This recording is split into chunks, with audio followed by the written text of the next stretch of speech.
When 28-year-old black millionaire heiress Amara Cole hired a simple white bodyguard to protect her from a dangerous stalker, she never imagined she'd fall for the one man her world would never accept. Luke Harrington was everything her mother warned her against. Blue-collar, modest background, completely wrong for a woman of her status, but he saw past her wealth to the lonely woman underneath. What started as professional protection became forbidden attraction, leading to a night of passion that would change everything when scandalous photos surfaced, threatening to destroy both their reputations. Now, Amara faces an impossible choice: surrender to her family's expectations and marry someone suitable, or risk everything: her inheritance, her business empire, her mother's love, for a man society says she was never meant to be with. But sometimes the heart wants what it wants, no matter the cost. If you're watching this incredible love story unfold, hit subscribe and tell me where you're watching from.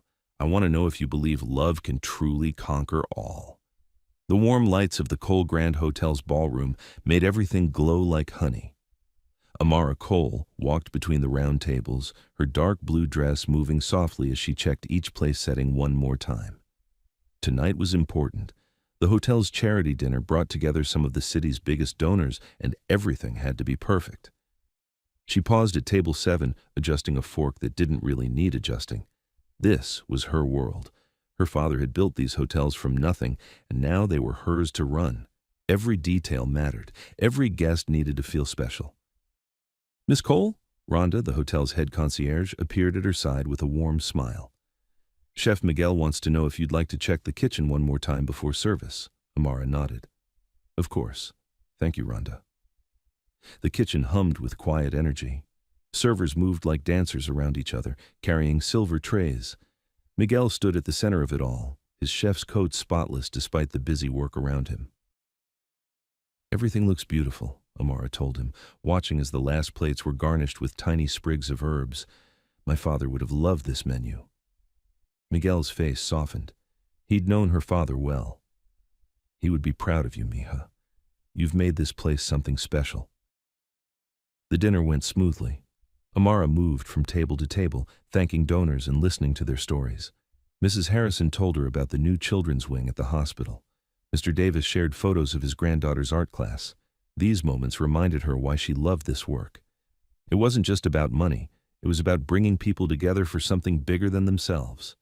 She excused herself to freshen up in the ladies' room. Her clutch sat on the marble counter, the same black purse she'd carried to 100 events like this. As she reached for her lipstick, her fingers found something else. A piece of paper, folded small and tucked beside her phone. Her hands shook as she unfolded it. The writing was neat, careful.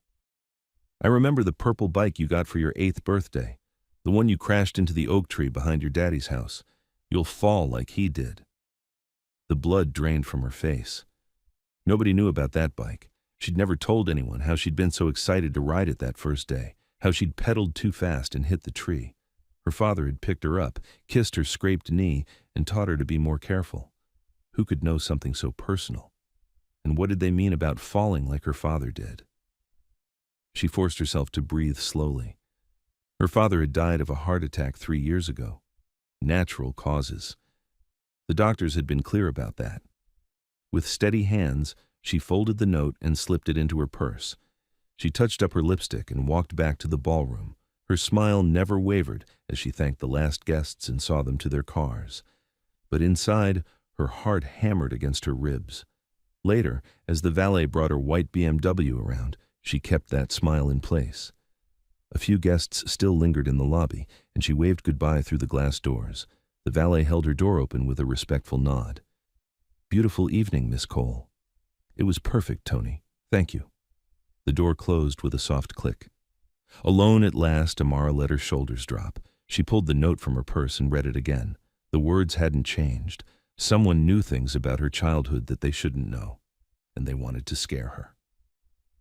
The engine purred as she drove through the quiet streets toward her penthouse, but for the first time in years, Amara Cole felt truly afraid. The next morning, sunlight streamed through the tall windows of Amara's kitchen. She sat at the marble island with her laptop and a cup of coffee, trying to focus on the stack of security company profiles her assistant had sent over. her mother's voice carried from the living room. "I still think Morrison Security is the obvious choice, darling. They handle all the old families in Atlanta." Evelyn Cole swept into the kitchen wearing a cream-colored suit that probably cost more than most people's rent. Even at 56, she moved like she owned every room she entered, which, to be fair, she usually did. "The Westbrooks use Morrison," her mother continued, settling onto the stool beside her. "The Hamiltons, too. They're discreet, professional. They understand our circles." Amara sipped her coffee and scrolled through another profile. Morrison Security looked impressive on paper. Their agents wore expensive suits and drove luxury cars. They'd worked for senators and CEOs. But something about their polished presentation bothered her. It felt too much like show and not enough like substance. "Let's see what the other candidates have to offer," she said. "Celine scheduled interviews for this morning." Evelyn sighed the way she did when she thought her daughter was being stubborn. "Sometimes the obvious choice is obvious for a reason, Amara." 2 hours later, Amara sat in her home office watching the first candidate pace her living room like he owned it. Richard Morrison Jr. wore a suit that screamed money and confidence in equal measure. His handshake had been too firm, his smile too practiced. "I've personally protected 3 Fortune 500 CEOs, he was saying, adjusting his gold cufflinks. "My team knows how to handle high-profile situations with the kind of discretion your family requires." The second candidate was younger, but cut from the same cloth. Designer everything and a resume full of famous names. He spent 10 minutes explaining his tactical approach to executive protection, using words that sounded important but didn't mean much. By the time Luke Harrington knocked on her door, Amara was tired of pretty words and expensive suits. He wore a simple navy jacket over dark jeans. His handshake was firm but brief, his eyes clear and direct. When she invited him to sit, he chose the chair that gave him the best view of both the door and the windows. Small things, but she noticed them. "Tell me about your experience," she said, settling back in her chair. Luke didn't launch into a speech about famous clients or tactical procedures. Instead, he asked questions. Had she received other threats? Were there patterns to when and where she felt most vulnerable? Did she travel regularly for business? "Protection isn't about looking tough," he said, his voice steady and calm. "It's about building habits that keep you safe without turning your life upside down. Good security should be like good plumbing. You only notice it when it's not working." Evelyn shifted in her chair. This clearly wasn't what she'd expected. "What about your background?" Amara asked. "Your previous clients?" 6 years Army, explosive ordnance disposal. After that, private security for mid-level executives and their families." He paused. "I don't name clients, ever, but I can provide references through the company if you'd like." No name-dropping, no fancy stories, just quiet competence. "I'd like to offer you a week's trial," Amara heard herself saying. "If it works out, we'll discuss a longer arrangement." Evelyn's eyebrows rose, but she said nothing. Luke simply nodded. "I'll need to know your daily routines," he said. "Work schedule, regular appointments, places you go for personal reasons. The more predictable your patterns are, the easier they are to protect and disrupt." After he left, Evelyn poured herself tea with careful precision. "He's not what I expected. He's not trying to impress us. That's what I like about him. Darling, sometimes a little impression is exactly what we need. The right kind of protection sends the right kind of message." But Amara was already thinking about Luke's questions. Simple, practical, focused on keeping her safe rather than making himself look good. In a world where everyone wanted something from her, that felt like a rare gift. Her phone buzzed with a text from an unknown number. "Route plan for tonight's board meeting attached. Car will pick you up at 6:45. L. Harrington." The message was brief, professional, and somehow reassuring. No unnecessary words or attempts to charm. Just what she needed to know. For the first time since finding that note, Amara smiled. Luke Harrington arrived at 5 minutes to 7, which meant he'd been watching the building for at least 15 minutes before that. Amara had learned to recognize the signs of good security from her father, who'd always been careful about such things. She watched from her window as Luke stepped out of a black sedan. Not flashy, not cheap. Just right. He spoke briefly with her usual driver, then made a quick walk around the building's entrance. Checking sightlines, she realized, looking for problems before they happened.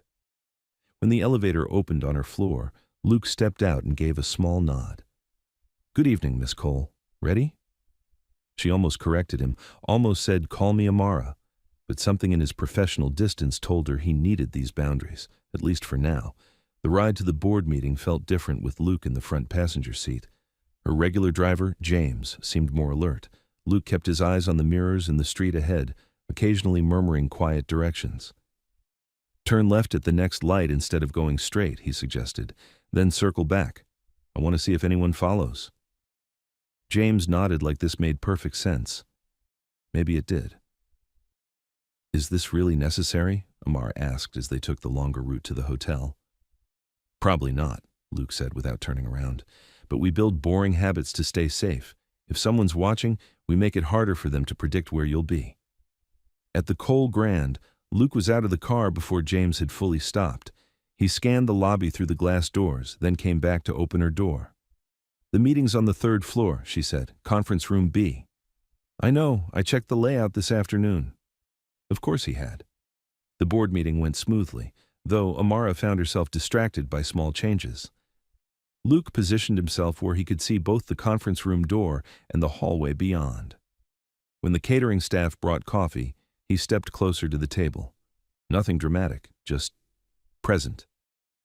During the break, board member Patricia Williams pulled her aside. "New security?" "Just a precaution." Patricia lowered her voice. "He's not like the others, is he? The flashy types who make such a show of everything?" "No, he's not." "Good. Your father always said the best protection is the kind you don't notice until you need it." After the meeting, Luke suggested they vary the route home again. As they drove through the quiet city streets, Amara found herself studying him in the rearview mirror. He was probably 30, maybe a little older. Strong jaw, careful eyes, hands that looked like they knew how to fix things, so different from the men in her usual circles. "You don't talk much," she said. "Not much point in talking just to fill silence. Most people feel the need to impress me. Tell me about their credentials or their important clients." "I'm not trying to impress you, Miss Cole. I'm trying to keep you safe." The simple honesty of it caught her off guard. When was the last time someone had been so direct with her? In her world, everything was wrapped in polite words and careful politics. Back at the penthouse, Luke walked through each room methodically, checking windows, testing locks, making sure the security system was armed. He was thorough, but not intrusive, respectful of her space while making sure it was secure. "I'll be in the building lobby until 6 a.m., he said. "Then I'll meet you here at 8 to discuss tomorrow's schedule." After he left, Amara stood at her living room window, looking down at the street. She couldn't see Luke, but she knew he was there. For the first time since finding that note, she felt like she could breathe. Her phone buzzed with a text message. "Building security confirmed, all entry points monitored. Rest well. L. Harrington." She saved the message without really knowing why. Then she made herself a cup of tea and tried to read, but her mind kept drifting to the quiet man who'd somehow made her feel safer with just his presence. Outside, the city hummed with late-night energy. But up in her penthouse, protected by good locks and a better man, Amara Cole slept peacefully for the first time in days.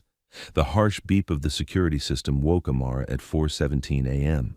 She sat up in bed, heart pounding, as the hallway sensor light flashed red on her bedside panel. A glitch, probably. The system was sensitive, and sometimes the building's old pipes made noises that triggered it, but her hands shook as she reached for her phone. Before she could call security, a crisp knock came at her door.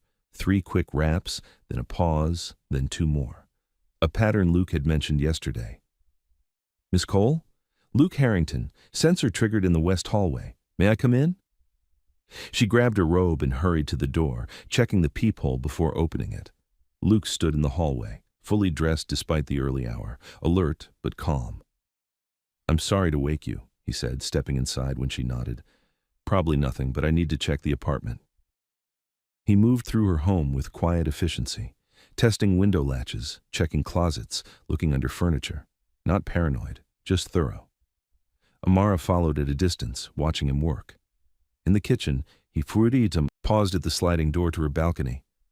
"This lock is loose," he said, jiggling the handle. "Not broken, but not tight. Easy fix. I never used that door. Haven't opened it in months. Someone might have tried it from outside, probably not, but—" He made a note on his phone. "I'll have someone look at it today." As he finished his check, Luke glanced at her, really looked at her for the first time since arriving. She must have looked as rattled as she felt because his voice gentled. "Hey, you okay?" The simple question, asked with genuine concern, almost undid her.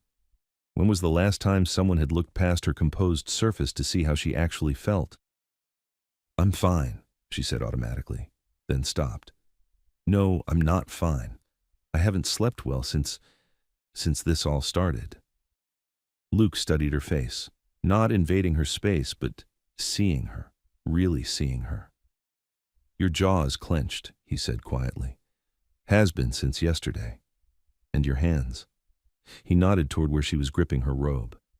"When did you last eat a real meal? Not picking at food during a business dinner, but actually eating." The question surprised her. Yesterday, I think. Lunch." "Stress eats at you from the inside out," Luke said. "Makes you tired, makes you jumpy, makes everything harder." He paused. "Mind if I make some tea? And maybe some toast? Nothing fancy, just fuel." She wanted to say she was fine, that she didn't need taking care of, but the thought of someone else handling even something small felt like a gift. "Okay." Luke moved around her kitchen with easy confidence. Not like he owned the space, but like he understood kitchens in general. He found tea bags in the cabinet, bread in the freezer, butter in the refrigerator. Simple things, but his hands were steady and sure. "Chamomile," he said, setting a mug in front of her. "Helps with sleep. And put your phone in another room when you go to bed. The blue light messes with your brain." "How do you know all this?" "Army teaches you about stress, how it works, how to manage it. Most people think toughness means pushing through everything. Really, it means taking care of the basics so you can handle the hard stuff when it comes." He was right about the tea. Warm and soothing, it eased the tight feeling in her chest. The toast was perfect too, golden brown with just enough butter. "Thank you," she said, and meant it. Luke cleaned up without being asked, then checked the time. "Sun's coming up. System will reset at 6. Get some more sleep if you can." After he left, Amara sat in her kitchen watching the sky lighten over the city. The tea had helped, but more than that, Luke's quiet competence had helped. He'd seen her fear and hadn't made her feel weak for having it. He'd just helped. She found herself saving his number in her phone, giving it a label. Luke, safe.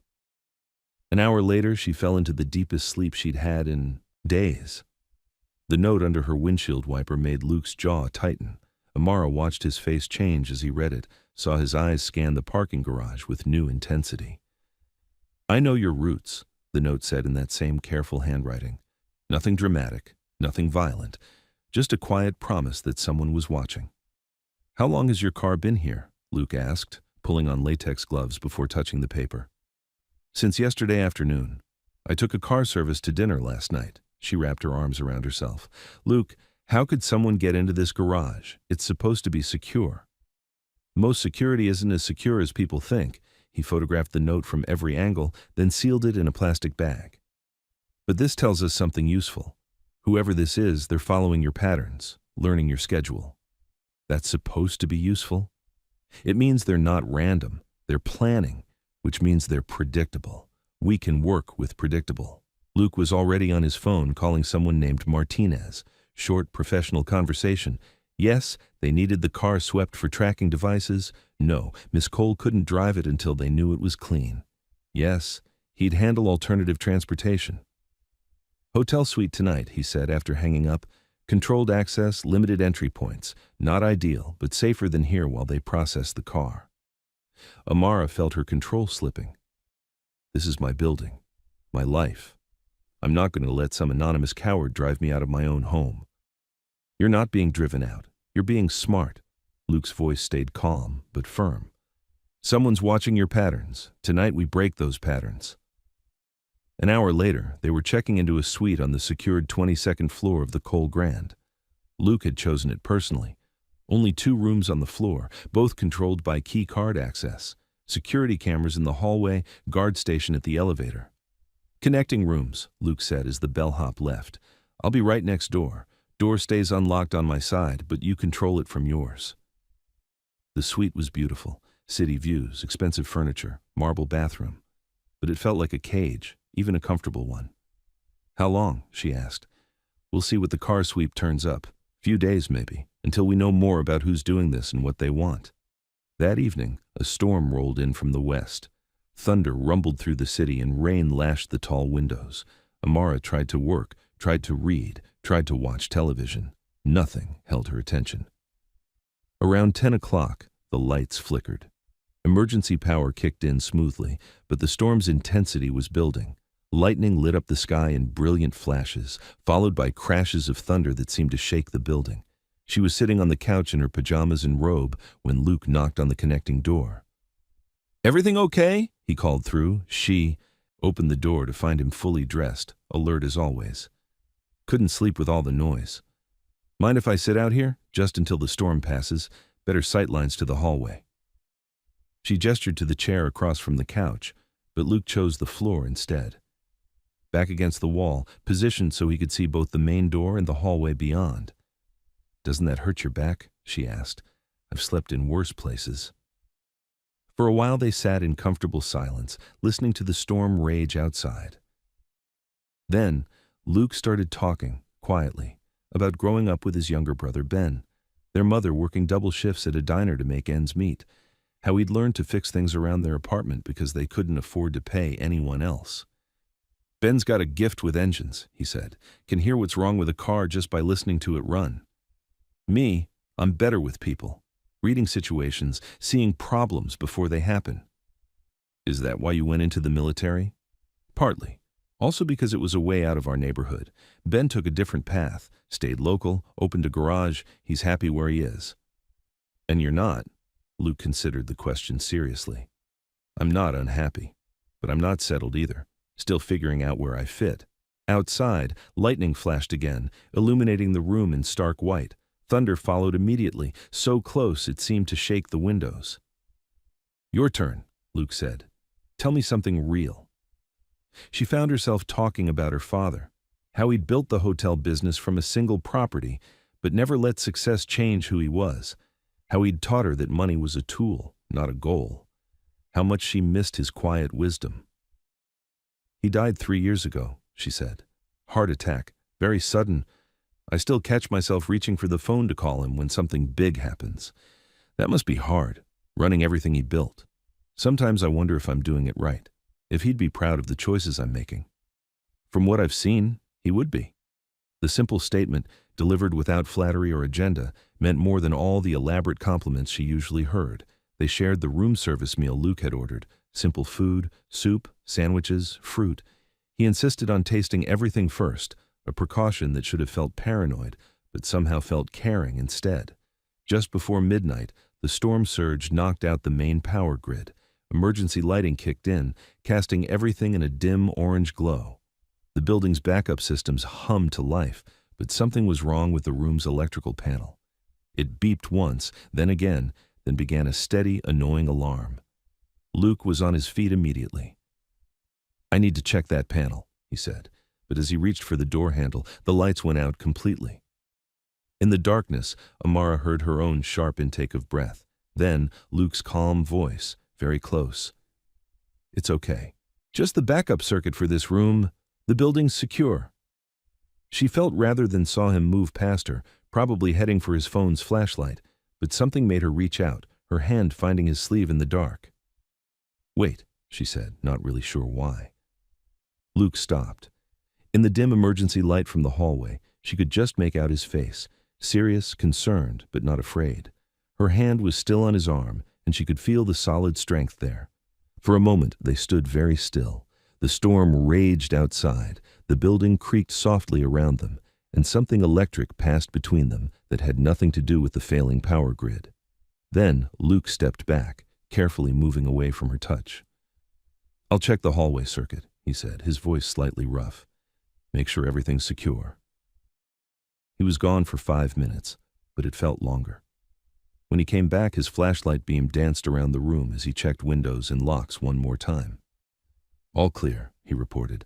"Power should be back on by morning." But he didn't go back to his own room. Instead, he settled into the chair by the window, flashlight within easy reach. "I'll stay out here tonight," he said, "just in case." Amara curled up on the couch with a blanket, watching Luke's silhouette against the storm-lit windows.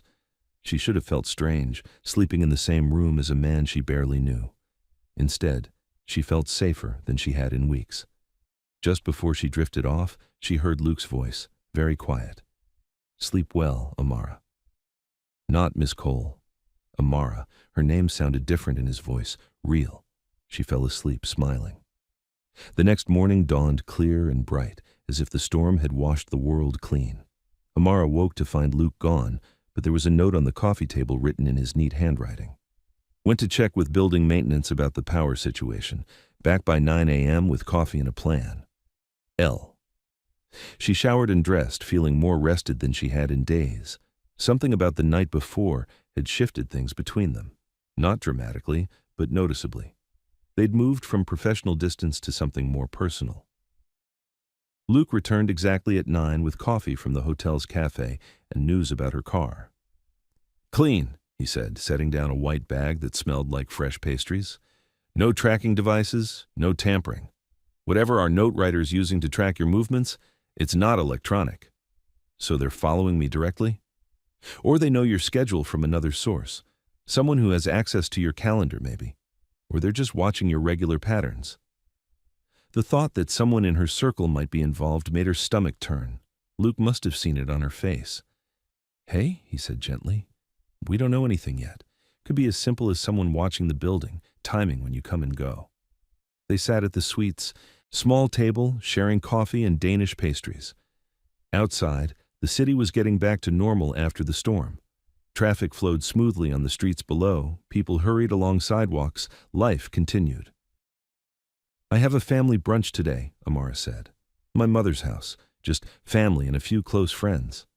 "That's good. Controlled environment, people you trust." "Will you?" She paused, not sure how to ask. "I mean, you'll be there, in case?" "I'll drive you there and back. Stay close but out of the way during the event itself." She found herself wishing he could stay closer, not for security reasons, but because she'd grown to enjoy his quiet presence. The thought surprised her. On the drive to her mother's house, Luke let her control the conversation. She told him about the people who would be there today. Her cousin Tasha, who was a nurse and one of the few people who ever called Amara on her nonsense. Marcus Bell, the family's wealth manager, and her mother's not-so-subtle choice for Amara's future husband.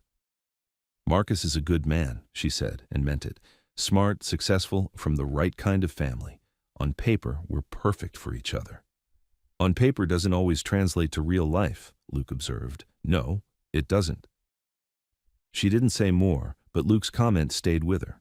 On paper, Marcus was everything she should want. In reality, he'd never made her heart race the way it had last night in the dark, standing close to Luke.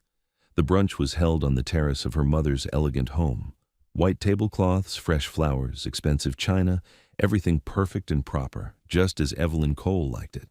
Luke positioned himself where he could see both the house and the garden approaches, close enough to respond if needed, far enough away to be unobtrusive.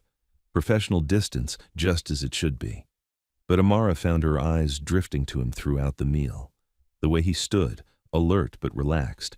The way he'd politely declined the server's offer of food, keeping his attention focused on his job.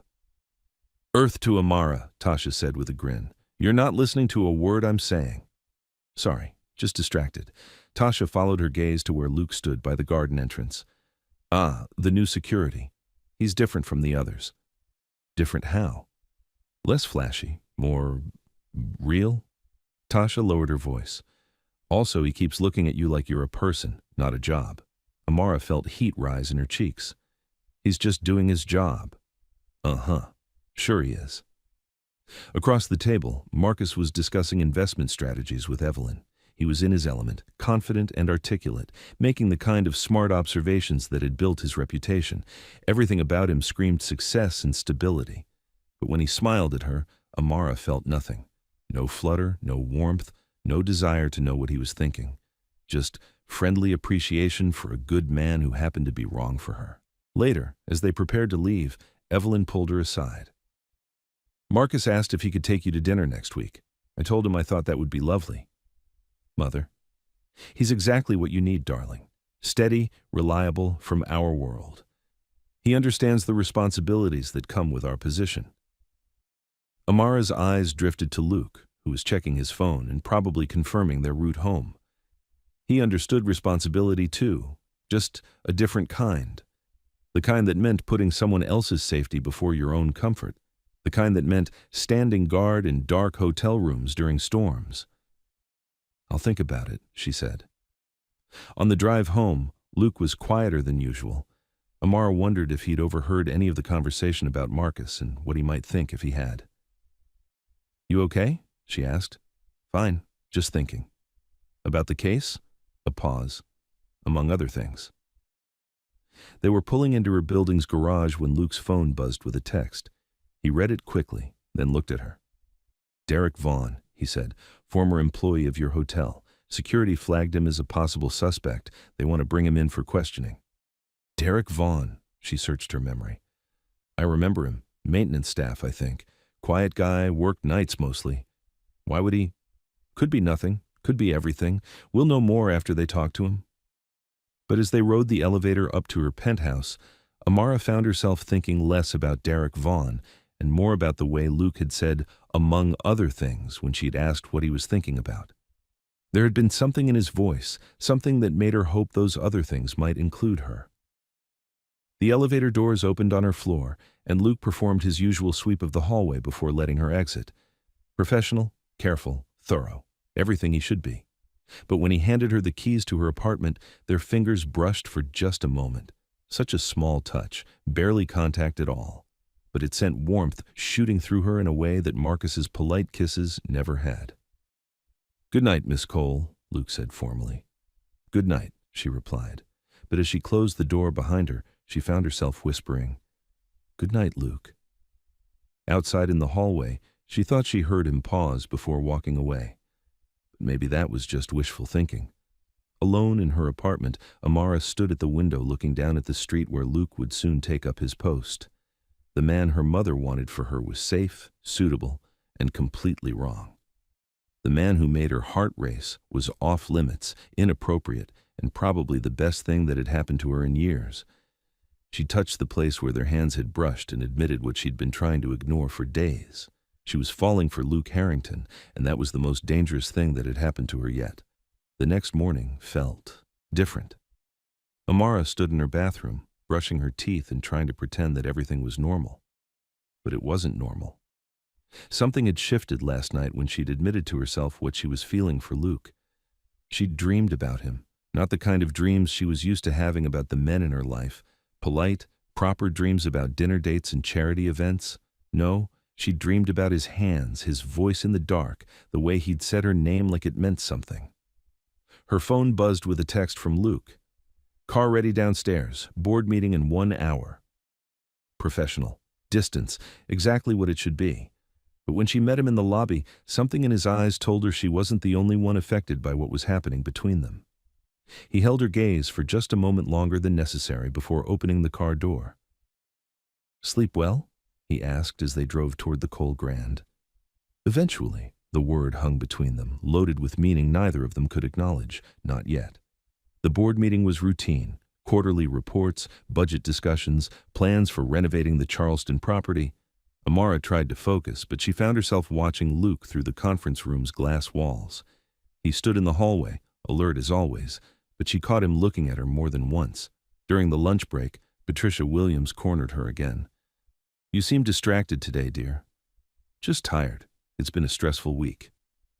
Patricia's eyes flicked toward the hallway where Luke waited. "I imagine it has been. Having someone watch you constantly must be intense." There was something knowing in the older woman's voice that made Amara's cheeks warm. Did it show? Was what she was feeling that obvious? "He's very professional," she said carefully. "Of course he is. That's what makes him dangerous." The comment stayed with Amara through the rest of the meeting. What had Patricia meant by that? that professional men who kept their distance were somehow more threatening than the obvious charmers. On the drive back to her apartment, Luke took a different route again. Always changing, always careful. But when they stopped at a red light, he caught her eyes in the rearview mirror. "Everything okay? You've been quiet." "Just thinking." "About the case? Derek Vaughn?" She almost lied, almost said yes, that was what was on her mind. But something about Luke's direct gaze made her want to be honest. About other things. The light turned green. Luke's hands tightened slightly on the steering wheel, but he didn't ask what other things. Maybe he already knew. That evening, Luke called with news. "They brought Derek Vaughn in for questioning," he said. "Early reports suggest he's not our guy. Wrong timeline for some of the incidents and no obvious motive. They're still checking his alibi, but it looks like we're back to square one." "So someone else is watching me? Someone we haven't thought of yet?" "Looks that way, which means we keep being careful." After he hung up, Amara stood at her kitchen window looking down at the street. Luke would be down there somewhere, watching her building, making sure she was safe. The thought should have been comforting. Instead, it made her restless. She wanted to call him back, not about security or schedules or safety protocols, just to hear his voice, to talk the way they had during the storm, real and honest and human. But she couldn't. There were lines, and she was dangerously close to crossing them already. Around 10 o'clock, her doorbell rang. Luke's voice came through the intercom, tense and alert. "Miss Cole, I need to come up, now." Her heart hammered as she buzzed him in. He appeared at her door within minutes, holding a plastic evidence bag with another note inside. "Building security found this taped to the fire exit door on the 20th floor, he said.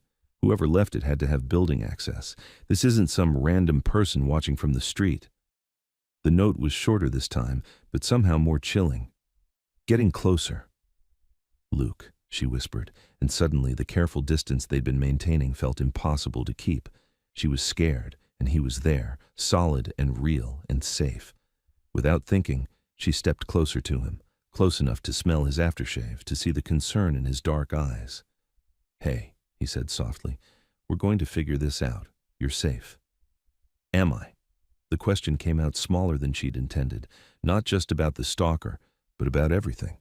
About the way her heart raced when he looked at her. About the dreams that left her breathless and confused. About the growing certainty that she was falling for a man she could never have. Luke's hand rose like he might touch her face, then stopped. His jaw clenched with the effort of maintaining control. "Yes," he said firmly, "you're safe. I promise." But they both knew he wasn't just talking about physical safety anymore, and they both knew that the promise was getting harder to keep. 2 days later, Luke suggested they vary Amara's routine even more. Instead of her usual expensive restaurant for dinner with a potential investor, he recommended somewhere completely different. "There's a diner about 20 minutes from here," he said. "Good food, excellent sight lines, multiple exits, and no one would expect to find you there." The Golden Skillet looked exactly like what it was, a family-owned diner that had been serving the same neighborhood for probably 40 years. Red vinyl booths, black and white checkered floor, the smell of coffee and bacon grease in the air. The waitress, a woman in her 50s with kind eyes and sensible shoes, looked surprised to see them. "Well, hello there," she said with a warm smile. "Y'all are a little dressed up for our usual crowd, but you're welcome just the same. I'm Carla." Amara suddenly realized how they must look. Her in a silk dress that probably cost more than most people's mortgage payment, Luke in his dark suit, like they'd stumbled into the wrong world. But Luke smiled at Carla with genuine warmth. "Thank you. Could we get a booth in the back? My friend here's had a long day." Carla led them to a corner booth with perfect views of both the door and the back exit. Luke waited for Amara to slide in, then sat across from her instead of beside her. Professional distance, even here. "Coffee?" Carla asked. "Please," they both said at the same time, then looked at each other and smiled. The menu was simple. Burgers, meatloaf, pie. Real food made by people who cared about it. Amara couldn't remember the last time she'd eaten anywhere like this. "You come here often?" she asked Luke. "When I was a kid. My mom worked at a place just like this across town. Ben and I used to do homework in the back booth after school, waiting for her shift to end. That must have been hard, her working so much. She did what she had to do, never complained, never made us feel like we were a burden, just kept going. Luke's voice was soft with memory. She'd always save us a piece of pie from whatever was left over. Apple was my favorite. Ben liked cherry. Where's she now? Died when I was 19. Cancer. That's when I joined the army. Ben was 16, old enough to take care of himself, and I needed distance. Time to figure out how to be in the world without her. The honesty in his voice made her chest tight. She wanted to reach across the table and touch his hand, but she didn't dare. I'm sorry, she said. She was a good woman. Taught us that work has dignity, no matter what kind of work it is. That treating people right matters more than having money or status. The food came. Simple burgers and fries that tasted better than anything Amara had eaten in a restaurant in months. They talked about safe things at first, favorite movies, books they'd read, places they'd traveled. But gradually, the conversation deepened. Luke told her about the army, about learning to trust your team with your life, about coming home and feeling disconnected from civilian life, like he was speaking a language no one else understood.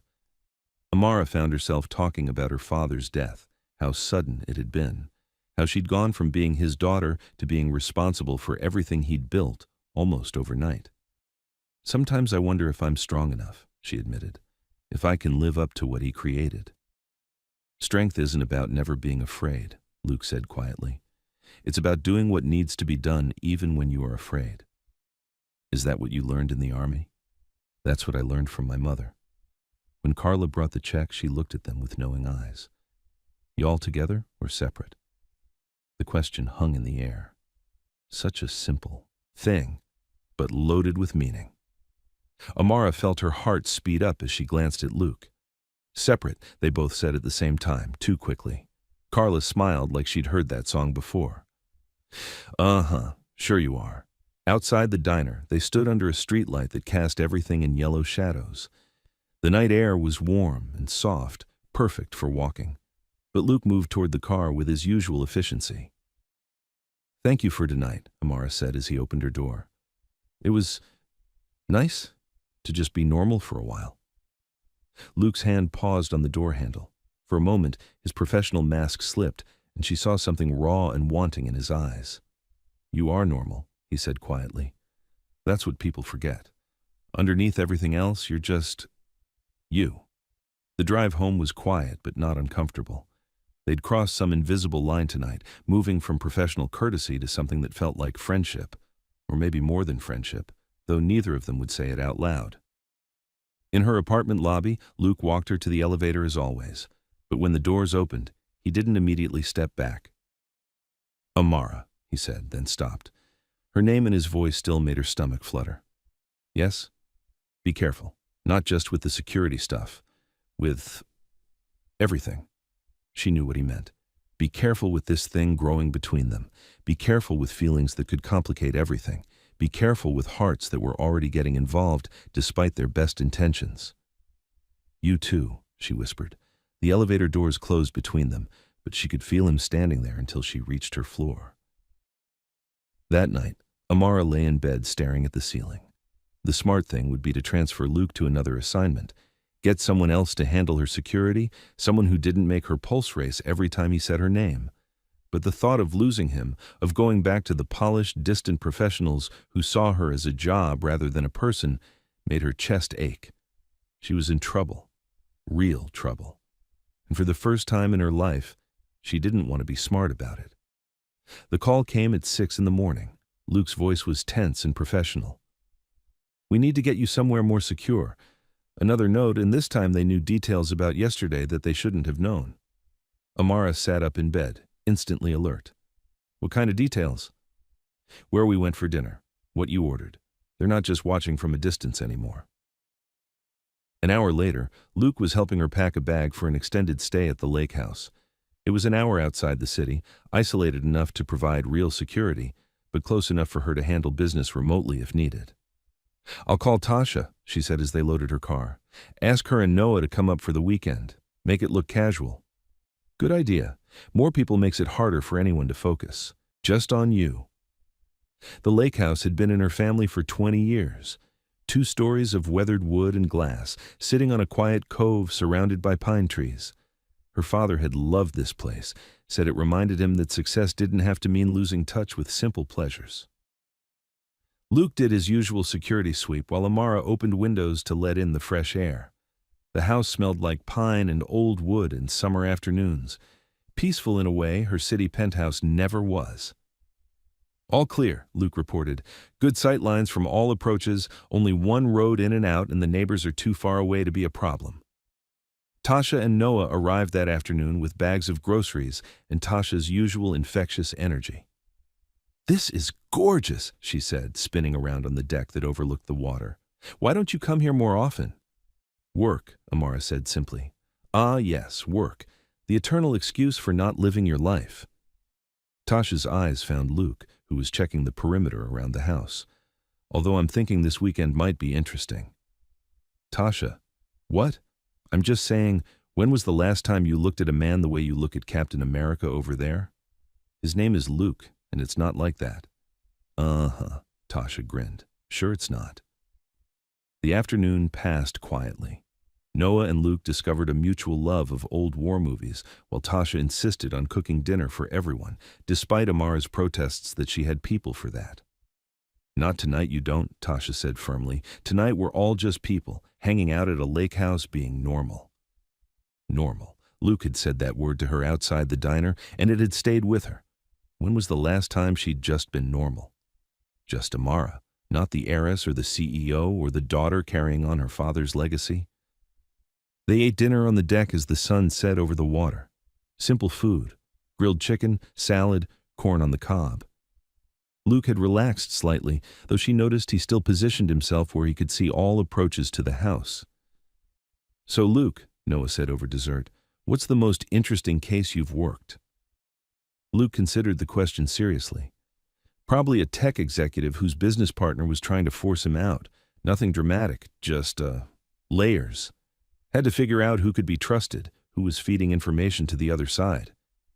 "And the scariest?" Tasha asked. "A judge whose ex-husband didn't like the custody ruling.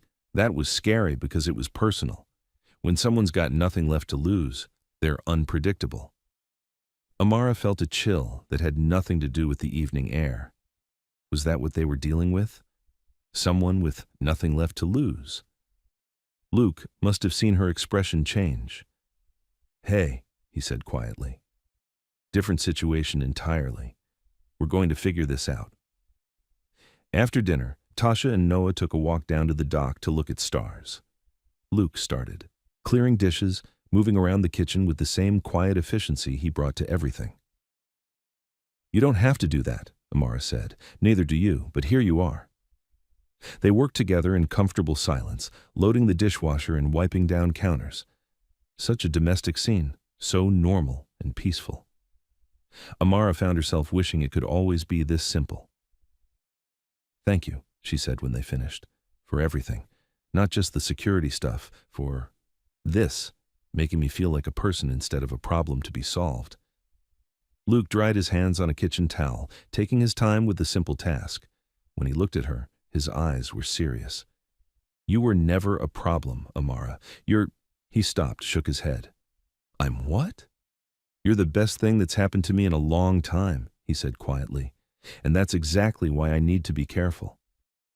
The honesty in his voice took her breath away. He felt it too, this pull between them, this connection that was getting harder to ignore. Before she could respond, Tasha and Noah's voices carried up from the dock, laughing about something. The moment broke, and Luke stepped back into his professional distance. "I should do a final security check," he said. But as he moved past her toward the door, Amara caught his arm. "Luke." He stopped, looking down at where her hand rested on his sleeve. "For what it's worth," she said softly, "you're the best thing that's happened to me too." This time, when their eyes met, neither of them looked away. The kitchen was quiet around them, full of possibility and dangerous territory. Luke's free hand rose slowly, like he might touch her face. Amara held her breath, wanting it, wanting him, despite every reasonable argument against it. Then, Tasha's laugh rang out again from the dock, closer this time. Luke stepped back, breaking the spell. "Good night, Amara," he said, his voice rough. "Good night." After he left, Amara stood in the kitchen touching the place where his hand had almost reached her face. They were walking a tightrope now, balanced between professional duty and personal desire. And with every passing day, that tightrope was getting harder to walk. Outside, she could hear Luke checking doors and windows, making sure she was safe. But who was going to keep her safe from him, from the way he made her feel like she was coming alive for the first time in years? She was pretty sure the answer was nobody. And the scariest part was, she wasn't sure she wanted them to. The next morning, Tasha cornered her in the kitchen while the men were down at the dock talking about something involving fishing tackle and engine maintenance. "Okay, spill," Tasha said, pouring coffee into 2 mugs. "What's really going on with you and the bodyguard?" "His name is Luke, and nothing's going on. He works for me." "Honey, I've seen you with men who work for you. This is not that." Tasha leaned against the counter, giving her the look that meant she wasn't letting this drop. "This is you looking at a man like you want to know what he tastes like." "Tasha." "What? I'm just saying. When was the last time you looked at Marcus like that? Or any of the other suitable men your mother parades in front of you?" Never, Amara thought, but didn't say. She'd never looked at any man the way she looked at Luke.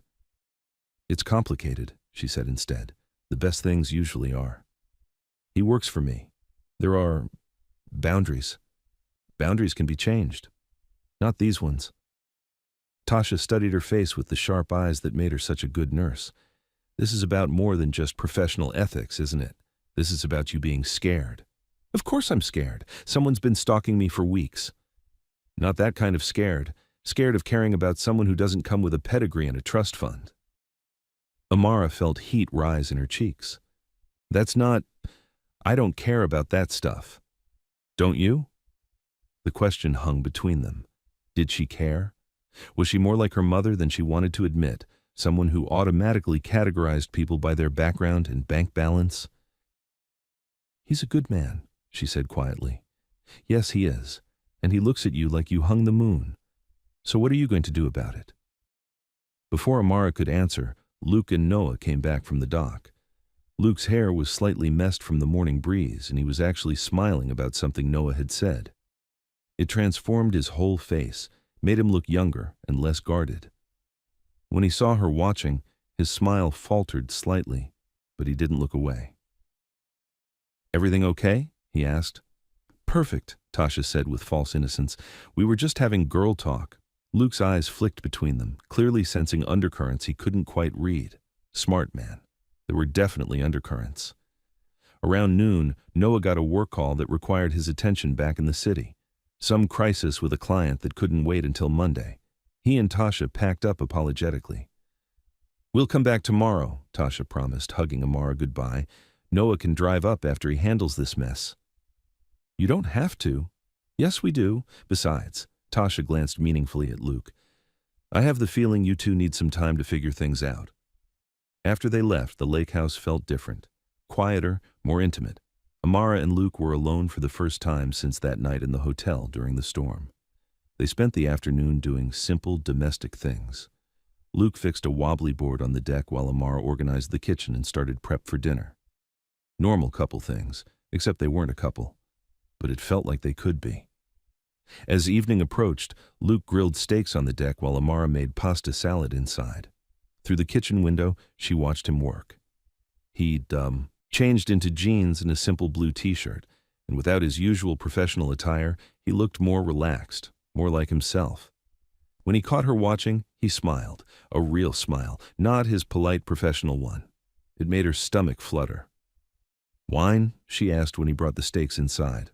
"I'm technically still working." "Are you?" The question was loaded with meaning. Was he working?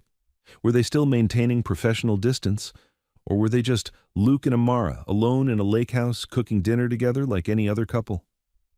Luke set down the platter and looked at her seriously. "I should be." "But you're not." "I'm trying to be." The admission hung between them. He was trying to maintain professional boundaries, but it was getting harder, just like it was for her. They ate dinner on the deck as the sun began to set over the water. The conversation was easy, natural. Luke told her more about his childhood, About Ben's talent for fixing anything with an engine, about the summer they'd spent building a treehouse that fell down the first time it rained. Amara found herself talking about things she rarely shared, her fears about living up to her father's legacy, the loneliness of always being seen as a symbol rather than a person, the weight of carrying other people's expectations. "Do you ever just want to disappear?" she asked as full darkness settled over the lake. "Just be someone else for a while?" "Every day," Luke said quietly. "That's why I like this job, actually. I get to be invisible, just present without being seen. But you're not invisible to me."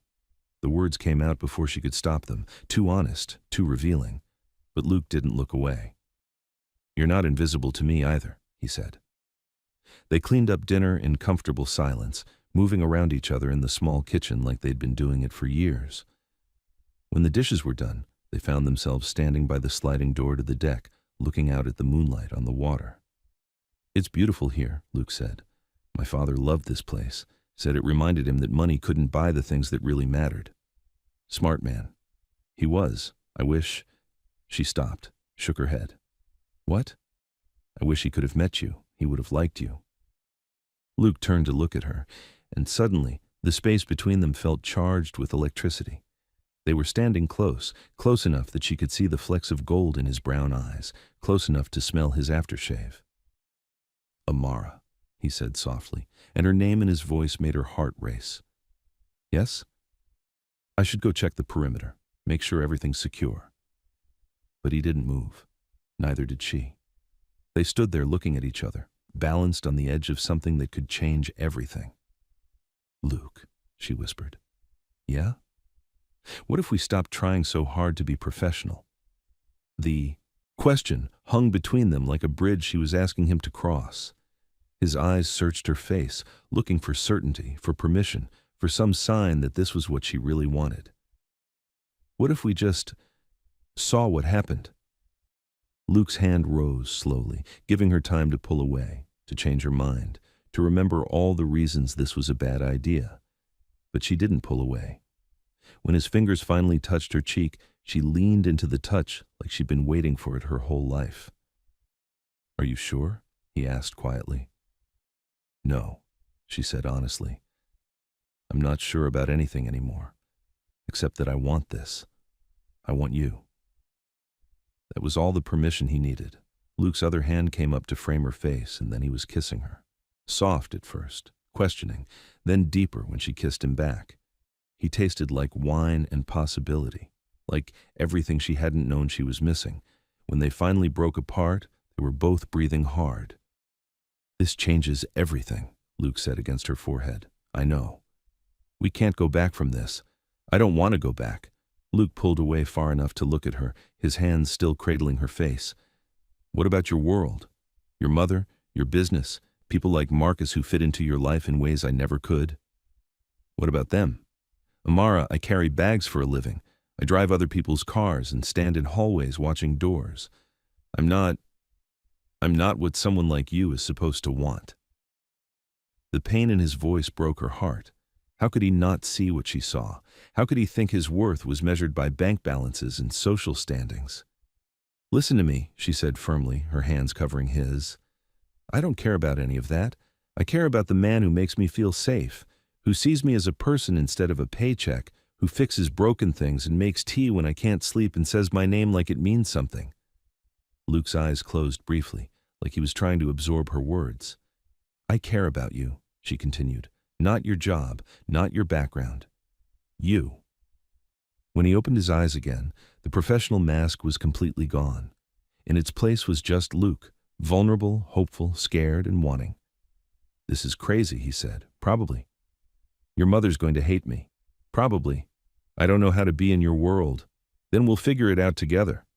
This time, when he kissed her, there was no hesitation, no questions, no doubts, just pure want and the promise of possibility. Outside, the lake lapped gently against the shore, and moonlight painted everything silver. Inside, Amara Cole finally stopped trying to be the woman everyone expected her to be and started being the woman she wanted to be, the woman who was falling in love with her bodyguard. And as Luke's hands tangled in her hair and she melted against him, she realized that for the first time in years, she felt completely and utterly safe. Not because he was protecting her from outside threats, but because he was protecting something much more precious, her heart. Amara woke to the sound of coffee brewing and bacon sizzling in the kitchen. For a moment, she lay in bed listening to Luke move around downstairs, and her heart did something complicated in her chest. They'd spent hours on the deck talking after that first kiss, sharing stories and stealing more kisses until the night air grew too cool to ignore. But they'd been careful. Careful not to move too fast, careful to keep some boundaries intact even as others crumbled. Luke had kissed her goodnight at the bottom of the stairs, his hands gentle on her face, his eyes full of promise and questions. Now, in the bright light of morning, she wondered what those questions would become. She found him in the kitchen, fully dressed and looking professional again, despite the domestic scene. He'd showered and shaved, and his hair was still damp. When he saw her in the doorway wearing yoga pants and an oversized t-shirt, his smile was warm but careful. "Morning," he said. "Coffee's ready." "You didn't have to cook. I wanted to." The simple statement held weight.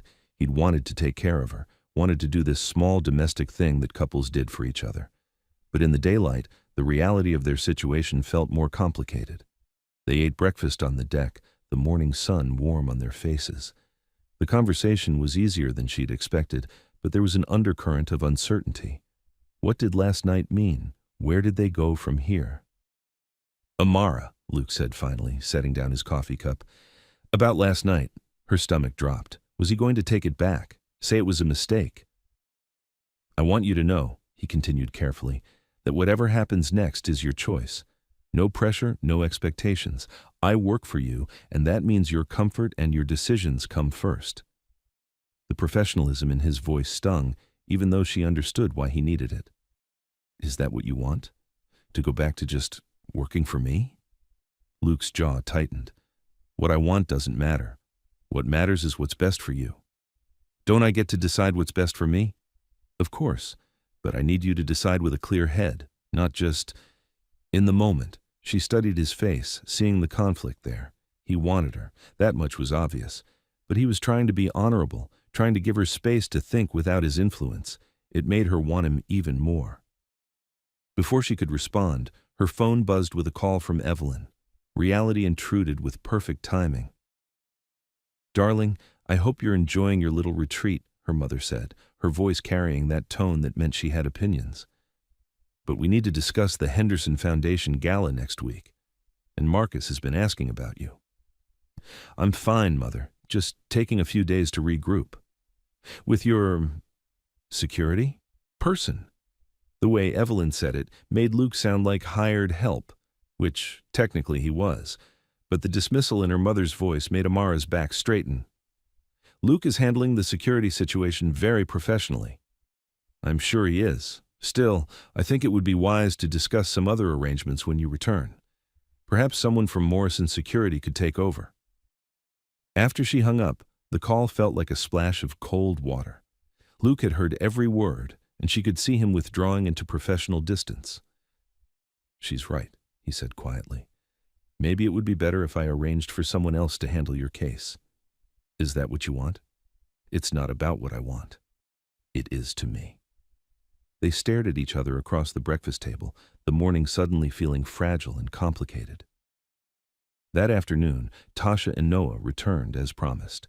Tasha took one look at the tension between Luke and Amara and immediately declared that she and Noah needed to make a grocery run. "We'll be back in a few hours," she said meaningfully. "Maybe you two can talk while we're gone." The supermarket was 40 minutes away. They both knew this wasn't about groceries. After Tasha and Noah left, the lake house felt too quiet. Luke was checking his phone constantly, probably looking for updates on the stalking case. Amara tried to read but couldn't focus. "Want to take a walk?" she suggested. They followed the path around the lake, not talking much but comfortable in the silence. The afternoon was beautiful. Warm sun, gentle breeze, the kind of day that made you forget there were problems in the world. "My father proposed to my mother on this path," Amara said as they stopped at a small wooden bridge. "Right here, actually. She always said it was the most romantic moment of her life. Were they happy? Very. For 30 years. They were partners, you know, in everything. Business, family, life, they just fit. Luke was quiet for a long moment. What made them fit? They saw each other clearly. Not the versions they wanted the other to be, but who they really were. And they loved what they saw. The conversation felt loaded with meaning, but neither of them pushed it further. That evening, Tasha and Noah returned with enough groceries to feed an army and a determined cheerfulness that felt slightly forced. "We thought we'd have a cookout," Tasha announced. "Noah's going to show off his grilling skills." They spent the evening on the deck, eating burgers and watching the sunset over the water. Noah told stories from his job as a social worker, Tasha shared gossip from the hospital, and gradually the tension from the morning began to ease. But when Tasha and Noah announced they were going for a moonlight walk on the beach, Amara felt her pulse quicken, alone with Luke again, with the memory of last night's kiss still fresh between them. "We should probably call it a night too," Luke said, after they'd cleaned up from dinner. "Should we?" He looked at her carefully. "Amara, I've been thinking about what you said this morning, about me making decisions with a clear head. And? My head is perfectly clear. Clearer than it's been in years, actually." Luke set down the dish towel he'd been holding. "What are you saying?" "I'm saying I don't want you to transfer my case to someone else. I'm saying last night wasn't a mistake or a moment of weakness. I'm saying," she took a breath, "I'm saying I care about you, Luke Harrington, and I think you care about me too. You know I do. Then stop trying to protect me from my own choices." Luke was quiet for a long moment, wrestling with something internal. When he looked at her again, his eyes were dark and intense. "If we do this," he said quietly, "there's no going back. Your mother, your business associates, people like Marcus, they're going to have opinions, strong ones. Let them. It won't be easy. The best things never are." Luke stepped closer, close enough that she could see the gold flecks in his brown eyes. "Are you sure?" Instead of answering with words, Amara reached up and kissed him. Soft at first, then deeper when his arms came around her. This time, there was no hesitation, no careful boundaries, just want and affection and the promise of something real. When they broke apart, Luke rested his forehead against hers. "Last chance to change your mind," he whispered, "not changing it." He kissed her again, longer this time, his hands tangling in her hair. When they finally came up for air, they were both breathing hard. "Come upstairs with me?" she asked quietly. Luke's eyes searched her face, looking for any sign of doubt or uncertainty. He must not have found any, because he nodded. They climbed the stairs slowly, hands intertwined, hearts racing. At her bedroom door, Luke paused. "You're sure?" "I've never been more sure of anything in my life." What happened next was tender and passionate and perfect. Luke was careful with her, reverent, like he couldn't quite believe she was real. And Amara felt herself coming alive in ways she'd never experienced before. They made love with moonlight streaming through the windows and the sound of the lake lapping gently outside. It was everything her first time should have been, emotional and physical and deeply connecting. Afterward, they lay tangled together under the old quilt her grandmother had made, talking in quiet voices about everything and nothing. Luke told her about his fears, his dreams, his hopes for the future. Amara shared her insecurities, her loneliness, her desire to build something meaningful with her life. "I love this," she whispered as Luke's fingers traced patterns on her bare shoulder. "This? This feeling. Like I can just be myself. Like I don't have to perform or impress or be anyone other than who I am." Luke pressed a kiss to her temple. "You're perfect just as you are." "I'm not perfect. I'm spoiled and sheltered and probably too used to getting my own way. You're kind and smart and stronger than you give yourself credit for. You care about people, you work hard, and you make everyone around you feel important." The way he saw her made her heart swell, not as an heiress or a business owner or a symbol, but as a woman. Just Amara. They fell asleep with their hands intertwined on the pillow between them, peaceful and content and completely unprepared for what Monday morning would bring. Amara woke slowly, awareness creeping in gradually. Warm sunlight on her face, the sound of birds outside, strong arms around her and the steady rhythm of Luke's breathing. For a moment, she just lay there savoring it. The weight of his arm across her waist, the way her head fit perfectly in the hollow of his shoulder, the complete sense of rightness she felt. But as consciousness fully returned, so did reality. What had felt perfect in the moonlight suddenly seemed complicated in the bright light of day. Luke stirred beside her, his arm tightening around her briefly before he became fully awake. She felt the moment he remembered where they were, what had happened. His body went very still. "Morning," she said softly. "Morning."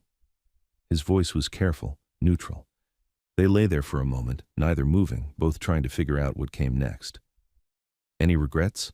Luke asked finally. "None. You?" "None." But there was something in his voice, some tension she couldn't quite read. They got up and dressed quietly, the easy intimacy of the night before replaced by a careful politeness that made Amara's stomach clench. Luke was withdrawing again, putting professional distance back in place like armor.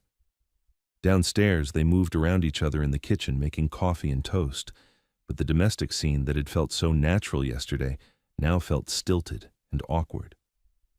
"Luke," she said finally, "talk to me. What's wrong?" He set down his coffee cup and looked at her seriously. "Nothing's wrong. Last night was incredible. You're incredible. But we need to figure out how this works in the real world. I can't be your bodyguard and this. It's a conflict of interest. So you'll step down from the case? I'll have to, and then," he paused, "and then we'll see if what we have here survives outside of this bubble." The word bubble stung more than it should have. Was that what he thought this was? Some kind of fantasy that couldn't survive contact with reality? Before she could respond, her phone rang. Unknown number. "Miss Cole, this is Detective Martinez with Metro Police. We've arrested Derek Vaughn in connection with your case. We'd like you to come in for a formal statement when you return to the city." After she hung up, Luke was already moving into professional mode. "We should head back," he said. "If they've arrested someone, the immediate threat might be over." "And then what?" "Then I'll talk to my supervisor about reassignment. Get someone else to handle your ongoing security." "And us?" Luke's jaw tightened. "We'll figure it out." But there was something in his voice that suggested he thought there might not be an us to figure out. They packed in silence, the magic of the weekend dissolving into practical concerns and uncertain futures. As they loaded the car, Amara caught Luke's hand. "Whatever happens," she said, "I don't regret this. I don't regret you." Luke squeezed her hand gently. "Me neither." But as they drove back toward the city and all its complications, Amara couldn't shake the feeling that Luke was already preparing himself for this to end.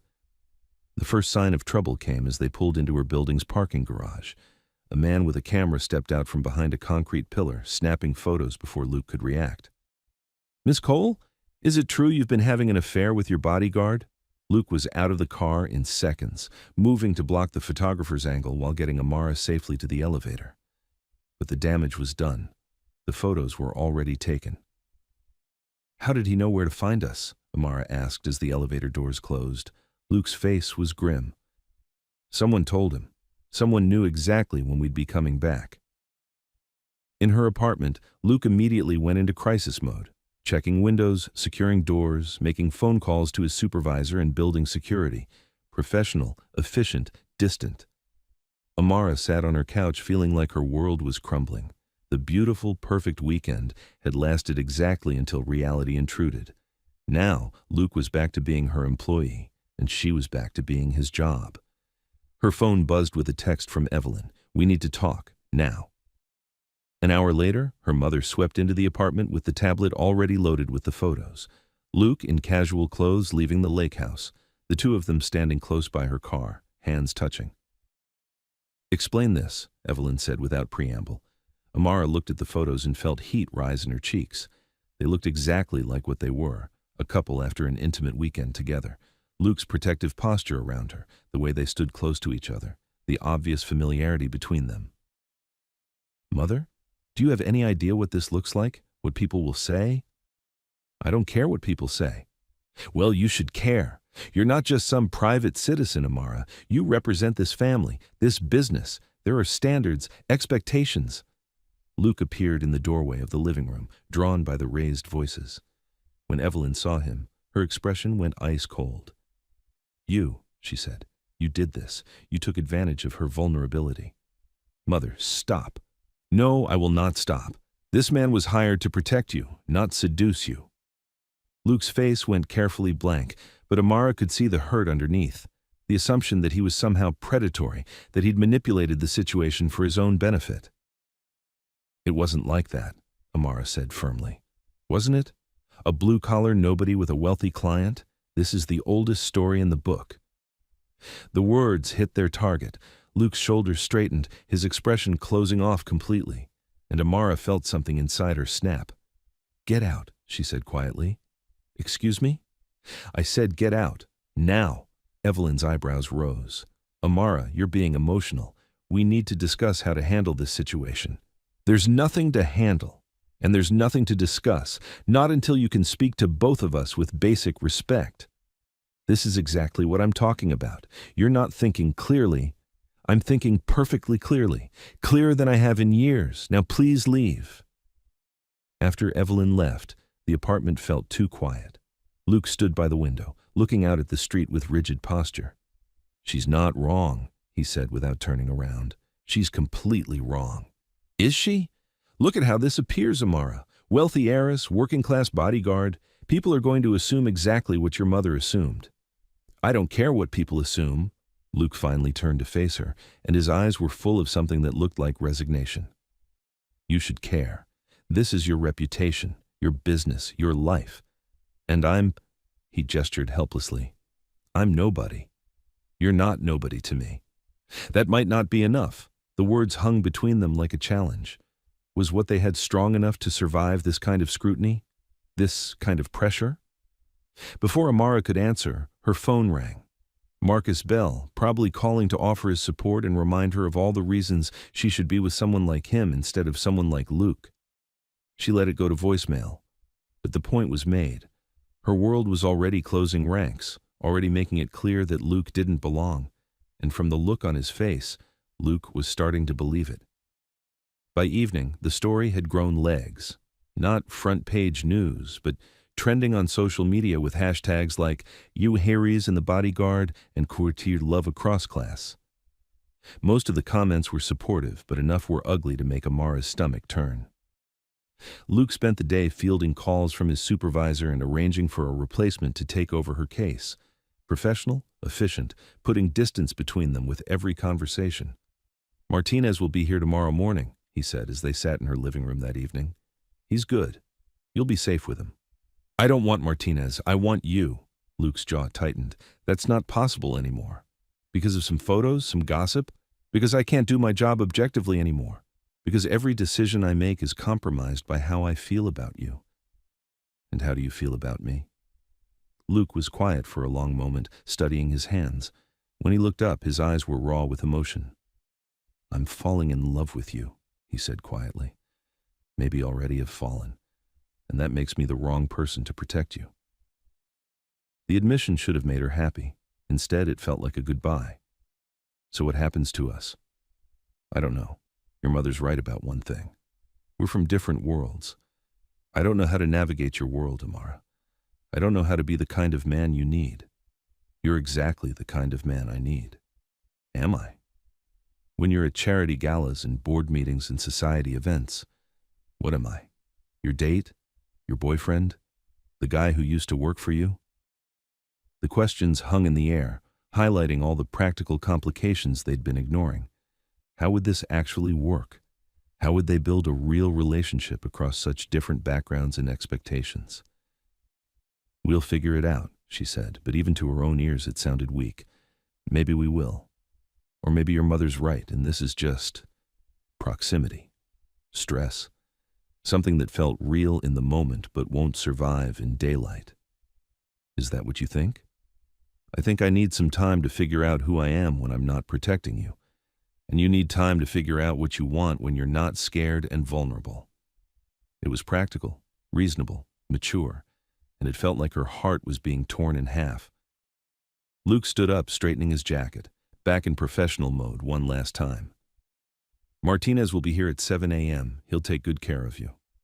Luke, this isn't goodbye, he said, but his voice suggested it might be. This is just space. Time to think. He moved toward the door, then stopped and turned back. For what it's worth, he said quietly, this weekend was the best weekend of my life. After he left, Amara sat alone in her apartment looking at the photos on her tablet, Luke leaving the lake house looking relaxed and happy. The two of them by her car, obviously comfortable with each other. They looked like a couple. They looked like people in love. But Luke was right about one thing. Love might not be enough. Not when the whole world was watching, judging, waiting for them to fail.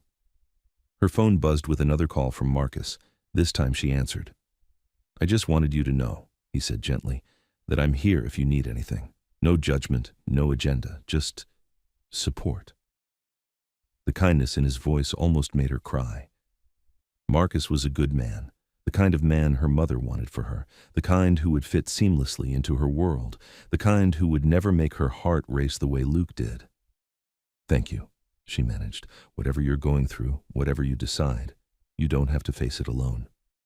After she hung up, Amara curled up on her couch with the throw pillow that still smelled faintly like Luke's cologne. Outside, the city hummed with its usual energy. But inside her apartment, everything felt empty and wrong. She'd finally found someone who saw her as just Amara, who made her feel alive and real and worthy of love. And now she was losing him to the very world she'd been trying to escape. The irony was bitter and complete.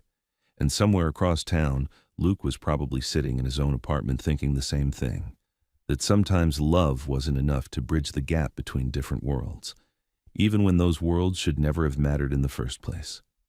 1 week without Luke felt like a month.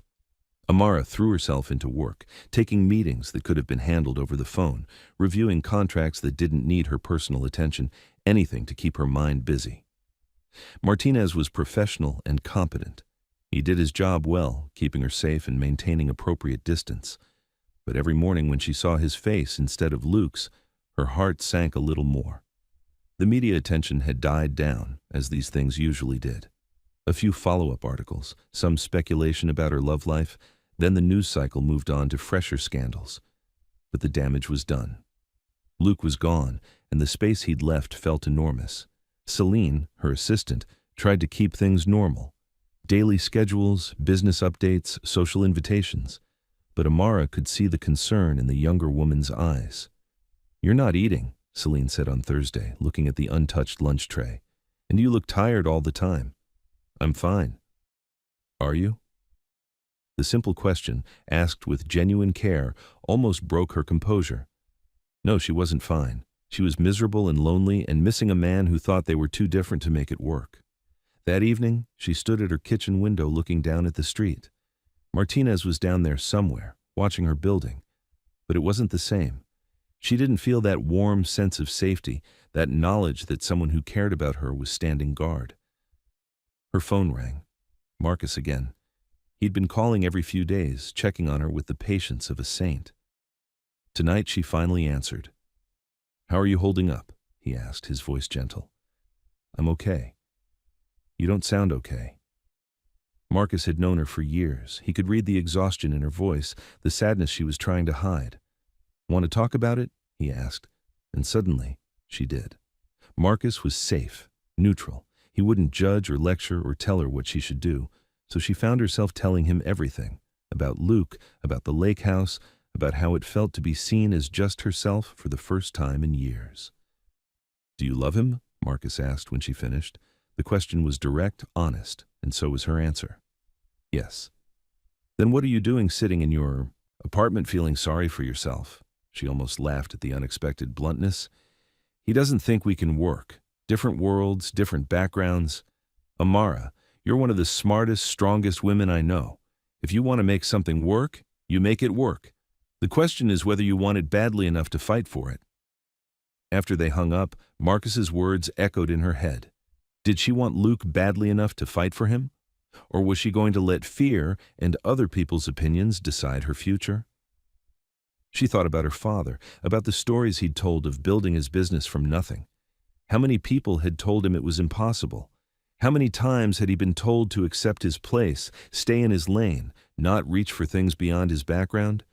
He'd fought anyway, and won. Maybe it was time she did the same. Saturday morning brought an unexpected visitor. Amara opened her door to find Tasha holding a bag of bagels and wearing a determined expression. "Intervention time," Tasha announced, pushing past her into the apartment. "You look terrible." "Good morning to you too." "When's the last time you left this building for something that wasn't work?" Amara had to think about it. "Monday?" "That's what I thought. Get dressed, we're going out." "Tasha, I don't really feel like—" "I don't care what you feel like. You're getting dressed, we're getting in my car, and we're going to have a normal Saturday, starting with the farmer's market." The farmer's market was busy and cheerful, full of families and couples browsing stalls of fresh produce and homemade goods. Tasha dragged her from booth to booth, buying flowers and vegetables and artisan bread, chattering about everything except the obvious topic. It wasn't until they stopped for coffee that she finally brought up Luke. "So," Tasha said, settling onto a bench with her latte. "Have you talked to him?" "There's nothing to say. He made his position clear." "His position? That we're from different worlds, that it won't work." Tasha snorted. "That's the biggest load of nonsense I've ever heard." "Is it? Look at how people reacted to those photos. Look at what my mother said." "Your mother's scared. That's different from being right." Amara stared at her coffee cup, watching the foam slowly dissolve. "Maybe he's right, though. Maybe I was just lonely. Grateful for someone who saw me differently." "Do you believe that?" "I don't know what I believe anymore." Tasha leaned forward, her voice gentle but firm. "Honey, I watched you two together at the lake house. That wasn't gratitude or loneliness or proximity. That was love. Real, honest love. Love isn't always enough. No, it's not. Sometimes you have to fight for it, too." They walked through a small neighborhood after lunch, past tree-lined streets and modest houses with front porches and flower gardens. Normal life, lived by normal people who didn't worry about society pages or business reputations. "This is nice," Amara said, pausing in front of a house where a man was teaching a little girl to ride a bike on the sidewalk. "Simple," Tasha agreed. "Uncomplicated." "Think that could ever be me? Simple life, normal relationship?" "I think you could have any kind of life you want. The question is, what do you want?" That evening, alone in her apartment again, Amara thought about Tasha's question. What did she want? She wanted Luke. She wanted his steady presence, his quiet strength, his way of seeing her as just Amara. She wanted more mornings waking up next to him, more conversations over simple meals, more of that feeling of being completely known and accepted. But wanting wasn't enough. Luke had made it clear he thought their differences were insurmountable. And maybe they were. Her phone buzzed with a text from an unknown number. For a moment, her heart leaped, hoping it might be Luke. Instead, it was a message from Ben, Luke's brother. "Miss Cole, this is Ben Harrington. Could you meet me tomorrow? I think we need to talk." Ben, the message was unexpected and intriguing. What could Luke's brother want with her? The next morning, she drove to the address Ben had given her, a small auto repair shop in an older part of town, with 3 bays and a hand-painted sign that read, Harrington Brothers Automotive. Ben was waiting for her in the office, wiping his hands on a shop rag. He had Luke's eyes, but a more open expression, less guarded. "Thank you for coming," he said. "Can I get you some coffee? It's gas station coffee, but it's hot." "That's fine." He poured 2 cups from a pot that had seen better days and gestured to a chair across from his desk. The office was small and cluttered, with calendars from parts suppliers and photos of vintage cars on the walls. Real, honest work in a real, honest place. "You're probably wondering why I asked you here," Ben said. The thought had crossed my mind. Ben smiled, and she could see the family resemblance clearly. "Luke doesn't know I'm doing this. He'd probably kill me if he found out." "Then why are you?" "Because he's miserable. Completely, utterly miserable. And from what Tasha tells me, so are you." The mention of Tasha surprised her. "You know Tasha? She came by yesterday, gave me a piece of her mind about stubborn people who are too proud to fight for what they want." That sounded like Tasha. Look, Ben continued, leaning forward in his chair, Luke's always been the responsible one. Always worried about doing the right thing, taking care of everyone else, making sure he doesn't step out of line. It's served him well, but sometimes, sometimes, sometimes it stops him from reaching for things he deserves. Ben stood and walked to the window that looked out over the shop floor. Our mom used to clean offices at night to make ends meet. Worked her ass off so we could have decent clothes for school, enough food, a roof over our heads. Luke learned early that he needed to be grateful for what he had, not ask for more. That's not a bad lesson. No, it's not. But it can go too far. Luke spent his whole life believing he should be grateful for whatever he gets, never push for more than what he thinks he deserves. Ben turned back to her. He thinks he doesn't deserve you. The words hit her like a physical blow. That's not... I never wanted him to feel that way. I know. And honestly, I think part of him knows it too. But old habits die hard. They sat in silence for a moment, the sounds of work drifting in from the shop bay. Someone was running an impact wrench, metal against metal in steady rhythm. What do you want me to do? Amara asked finally. Show him he's wrong. Show him that what you have is worth fighting for. How? He won't even talk to me. Ben grinned, and suddenly she could see the mischief that Luke kept buried under all that professionalism. Leave that to me. Tuesday afternoon, Amara got a text from Ben. Can you meet Luke at the grocery store on Maple Street at 6 p.m.? Trust me. It seemed like an odd request, but Ben had been so sincere, so hopeful, and she was desperate enough to try anything. The grocery store was small and neighborhood-focused, the kind of place where people knew each other's names. Amara felt overdressed in her business clothes, but she was too nervous to care. She found Luke in the spice aisle, reaching for something on a high shelf. For a moment, she just watched him. He looked tired, older somehow than he had just a week ago. When he turned and saw her, his face went through a series of emotions: surprise, hope, caution. Amara, what are you doing here? Shopping, she said, reaching for a jar of oregano. Same as you. Luke's eyes narrowed slightly. This is a pretty specific coincidence. Your brother might have mentioned you'd be here. Ben, Luke shook his head. I'm going to kill him. Don't be angry with him. He's worried about you. He should mind his own business. But there was no real heat in Luke's voice, and he wasn't walking away, which had to count for something. They stood there awkwardly for a moment, two people who'd been intimate just over a week ago, now acting like strangers. How are you?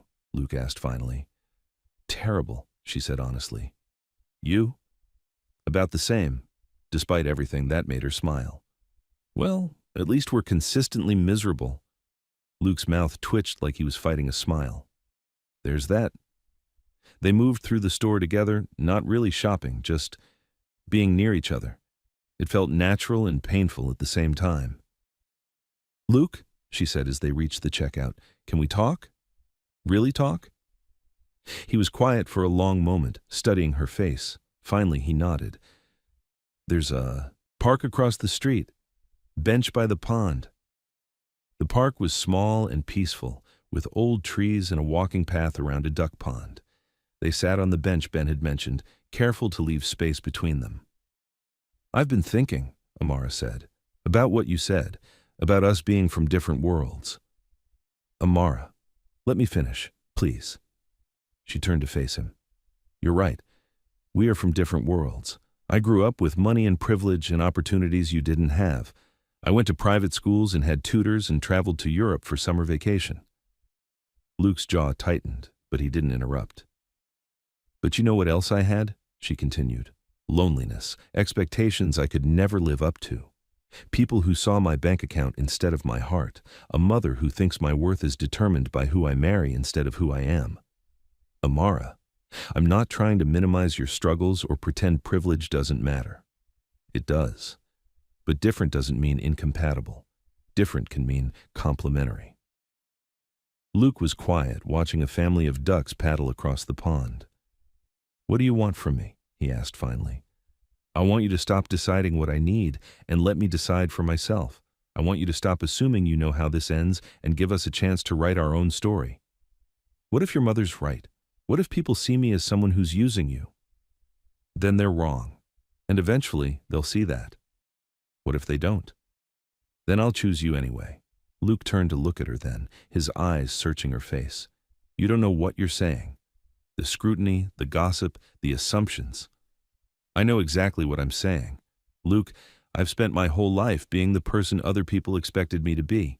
The perfect daughter, the worthy heir, the suitable match for someone like Marcus. And I was dying inside. She moved closer to him on the bench, close enough to see the gold flecks in his brown eyes. With you, I get to be myself. Just Amara. Not the coal heiress or the hotel magnate or any of the other roles I play. Just me. And you love me anyway. I love you because of who you are, not anyway, Luke said quietly. Then trust that love. Trust that what we have is strong enough to survive whatever people throw at us. Luke was quiet for a long moment, internal struggle playing out across his features. It won't be easy, he said finally. I don't want easy, I want real. Your mother will never accept me. My mother will come around, and if she doesn't, that's her choice to make. People will judge us, both of us. Let them judge. I'd rather be judged for following my heart than for ignoring it. Luke reached out slowly, like he was testing whether she was really there. His fingers brushed her cheek, gentle and reverent. Are you sure? He asked. Really sure. Instead of answering with words, Amara leaned into his touch and kissed. Him. Soft at first, then deeper when his arms came around her.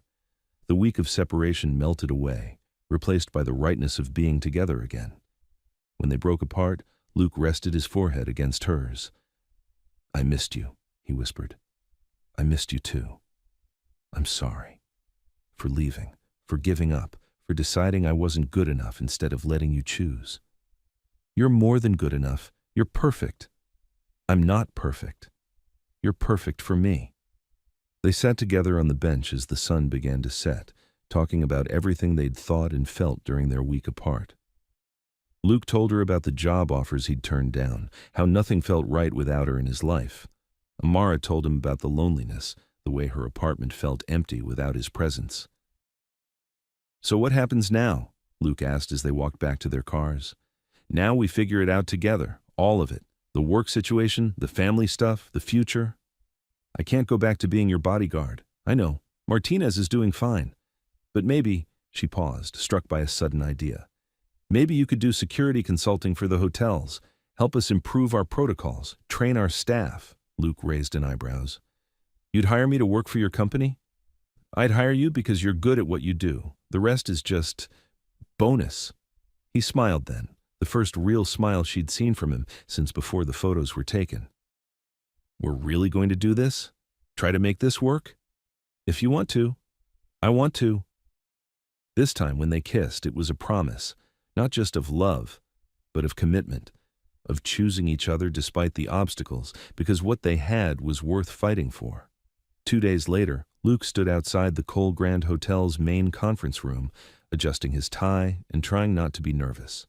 Today was his first official meeting as the hotel's new security consultant. Today was also the first time he'd see Evelyn Cole since the confrontation in Amara's apartment. Amara had been clear. This was business. Luke's qualifications and experience spoke for themselves. She wasn't hiring him because they were together. She was hiring him because he was the best person for the job. Still, he knew Evelyn would see it differently. He knocked on the conference room door and entered to find the hotel's senior management team assembled around the polished table. Amara sat at the head, professional and composed. Evelyn sat to her right, her expression carefully neutral. Everyone, I'd like you to meet Luke Harrington, our new security consultant, Amara said. Luke will be conducting a comprehensive review of our safety protocols across all properties. The next hour was pure business. Luke presented his assessment of the hotel's current security measures, identifying vulnerabilities and recommending improvements. He spoke with confidence and expertise, outlining plans for staff training, updated surveillance systems, and emergency procedures. It was good work, important work, and he was qualified to do it. When the meeting ended, most of the team filed out discussing implementation timelines and budgets. But Evelyn lingered, clearly wanting a private word. Mr. Harrington, she said when they were alone, A word. Luke glanced at Amara, who nodded encouragingly and left them to talk. Evelyn studied him for a long moment, her expression unreadable. Finally she spoke. I owe you an apology. The word surprised him. Mrs. Cole, you don't... Yes, I do. I made assumptions about your character and your motivations. I was wrong. Luke was quiet, not sure how to respond. I've watched my daughter these past 2 weeks, Evelyn continued. Without you, she's been diminished, going through the motions but not really living. It forced me to ask myself some difficult questions, such as whether my concern was really about protecting her or about maintaining control. Evelyn's voice was soft, reflective.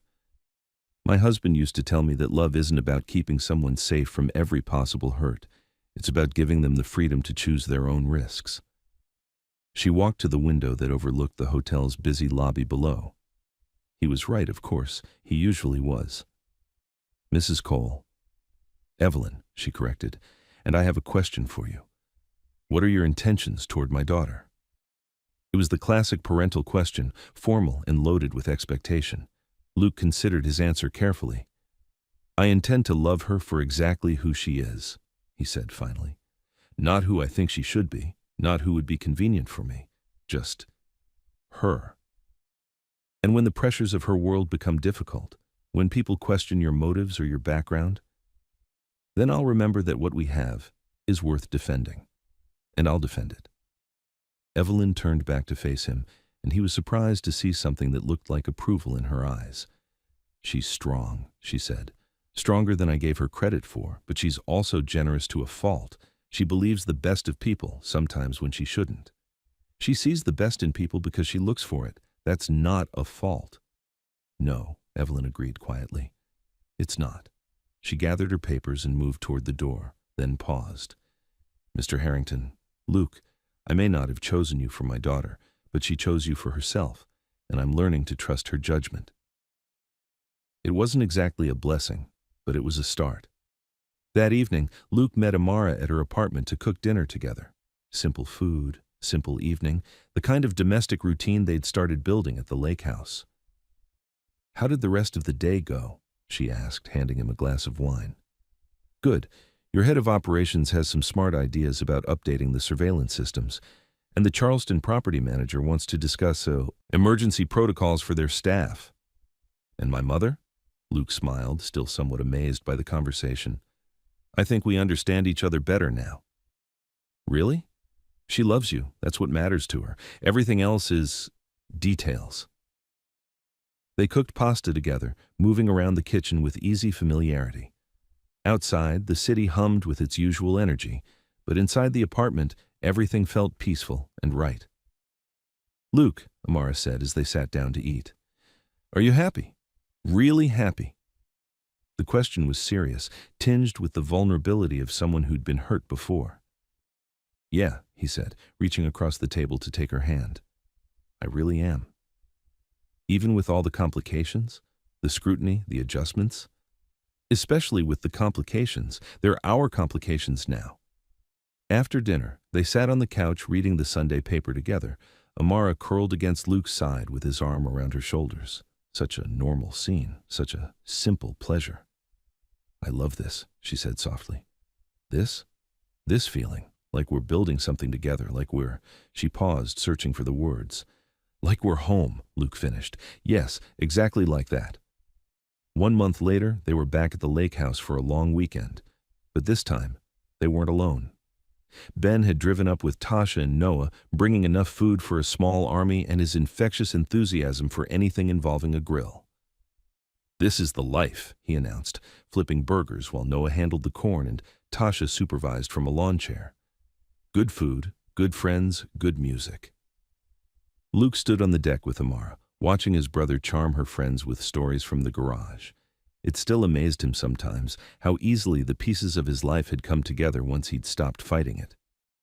Penny for your thoughts, Amara said, slipping her hand into his. Just thinking about how different everything is from a month ago. Better different? Much better different. Marcus appeared with a 6-pack of craft beer and an easy smile. His presence had been the biggest surprise of all. After an initial awkwardness, he'd become a genuine friend, someone who clearly cared about Amara's happiness regardless of his own disappointment. "Good turnout," he said, settling into one of the deck chairs, almost like a family gathering. It did feel like family. The kind of family you choose rather than the kind you're born into. People who saw each other clearly and loved what they saw. As the sun began to set over the lake, they gathered on the deck with full plates and cold drinks. The conversation flowed easily from Ben's latest mechanical challenge to Tasha's adventures in hospital politics to Noah's success with a difficult case. "So what's next for you two?" Marcus asked during a lull in the conversation. Luke and Amara exchanged a look. They'd been talking about the future more lately, making plans that extended beyond next week or next month. "We're taking it one day at a time," Amara said, "but the days keep getting better." "That's all anyone can do," Ben said, raising his beer bottle. "To taking it one day at a time." "To choosing each other," Tasha added. "To family," Noah concluded. They clinked bottles and glasses as the first stars appeared in the darkening sky. Luke felt something settle in his chest, a peace he'd never experienced before. Not just contentment, but deep, lasting happiness. Later, as the others settled into their sleeping arrangements inside the house, Luke and Amara walked down to the dock. The lake was calm and dark, reflecting the moon and stars like scattered diamonds. "Do you ever miss it?" Amara asked, settling beside him on the wooden boards. "The simpler life, before all this complexity?" Luke considered the question seriously. "Sometimes, but I wouldn't trade the complexity if it means losing you. Even when my mother gets that look, the one that says she's still not sure about you, even then, she's coming around. She is. Slowly, but she is." They sat in comfortable silence, listening to the gentle lap of water against the dock posts, peaceful and private and perfect.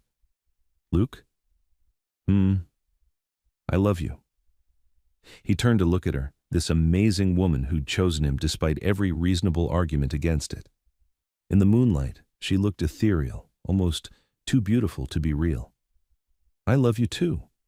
Whatever comes next, whatever challenges or complications or judgments, we'll face them together, right?" "Together," he promised.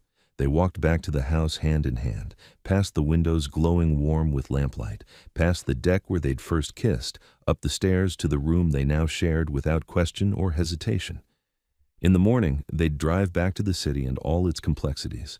Luke would go to work helping make the hotels safer, Amara would run her business empire, and they'd continue building their life together one day at a time.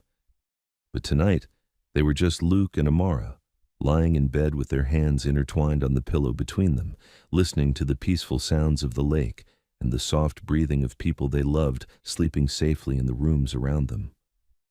"We're not hiding anymore," Amara whispered in the darkness. "Never again," Luke promised. And as they drifted off to sleep in each other's arms, both of them knew that whatever the future held, they'd face it together. Not as an heiress and her bodyguard, not as people from different worlds trying to make something impossible work, but as partners who'd chosen love over fear, hope over prejudice, and each other over everyone else's expectations. It was, Amara thought, as sleep claimed her, exactly the kind of love story her father would have approved of. Real, honest, and built to last. Outside, the lake whispered against the shore, and the stars watched over them with ancient blessing. Love had won, as it sometimes does when people are brave enough to fight for it, and in the morning, their real life together would begin.